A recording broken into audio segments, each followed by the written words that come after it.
এই মাহফিলে আসলে আমার সবচেয়ে ভালো লাগছে যেটা, এই হাফেজ মাদ্রাসার যিনি কই নাম কি হাফেজ মিরাজ, আমার ইউনিয়ন পরিষদে গেছে দাওয়াত দেওয়ার জন্য।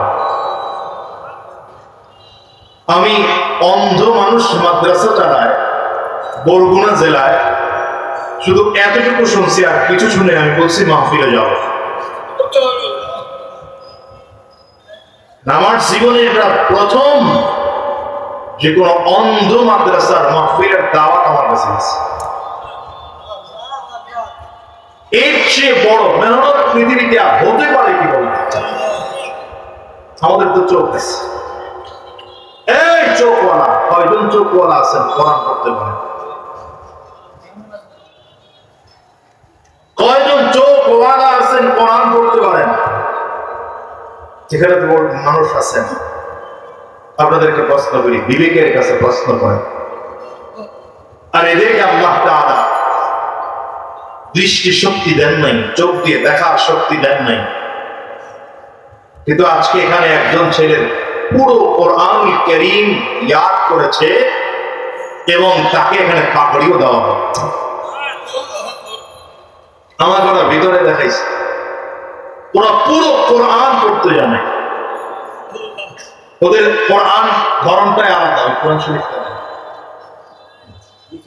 নিচেরটা, এটা হলো ওদের কোরআন, ব্রেইল পদ্ধতিটা আরবি। এখানে কোরআন শরীফ লেখা আছে, 3 পারা আছে, 13, 14 এবং 15।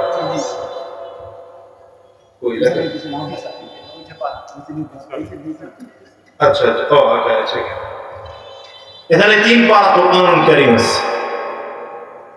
ওরা এখানে হাত দিলেই বলতে পারে যেখানে কি অক্ষর লেখা আছে এবং সে অনুযায়ী ওরা কোরআনের তিলাওয়াত করতে পারে। বলেন এর চেয়ে আশ্চর্যের আর কি আছে? আমি হাফেজ সাহেব আমার ওখানে গেছে, আমার এত ভালো লাগছে যে এর চেয়ে বড় খেদমত আর হতেই পারে না। নবীজি বলেছেন, খায়রুকুম মান তাআল্লামাল কুরআন ওয়া আল্লামা, তোমাদের মধ্যে উত্তম কে যে নিজে কোরআন শিখে আরেকজনকে শেখায়। আরে হাফেজ সাহেব তো নিজেই দৃষ্টি প্রতিবন্ধী। যারা দৃষ্টি প্রতিবন্ধী আমরা এদেরকে সমাজে মনে করি বোঝা,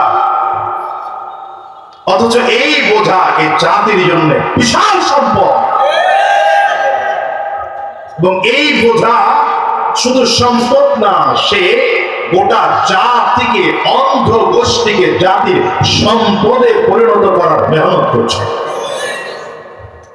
ইচ্ছা আর কি হতে পারে? আমি তো মনে করি আপনাদের বরগুনা জেলার মানুষের জন্য এটা খুশনসিব। আমি হাফেজ মিরাজের সাথে দেখা হওয়ার পরে বাংলাদেশের যত জায়গায় সফর করেছি, প্রত্যেকটা জেলায় গিয়ে জিজ্ঞাসা করেছি যে আপনাদের এখানে মাদ্রাসা আছে? পাই নাই বললেই চলে। আমার বরিশাল জেলায় একটা মাদ্রাসা নাই অন্ধদের জন্য। আমি নিয়ত করেছি ইনশাআল্লাহ, যদি আল্লাহ আমাকে তৌফিক দেন, অন্ধদের জন্য বরিশালে প্রতিষ্ঠান করব।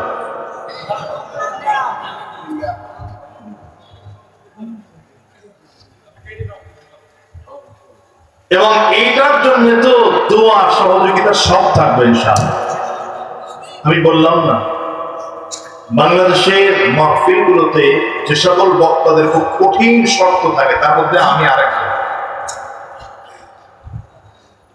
খুব কঠিন শর্ত দিয়ে মাহফিল নেই, এই কয়টা উঠাইতে হবে, এই কয়টা নামাইতে হবে, যাতায়াতের অবস্থা টোটাল। আমি বিনা শর্তে হাফেজ মিরাজকে দাওয়াতের প্রোগ্রাম দিয়েছি। শুধু ভালো লাগার বিষয়টাই ছিল এটা যে একটা অন্ধ মানুষ কোরআন নিজে শিখেছে, বাচ্চাদেরকে শিখাচ্ছে।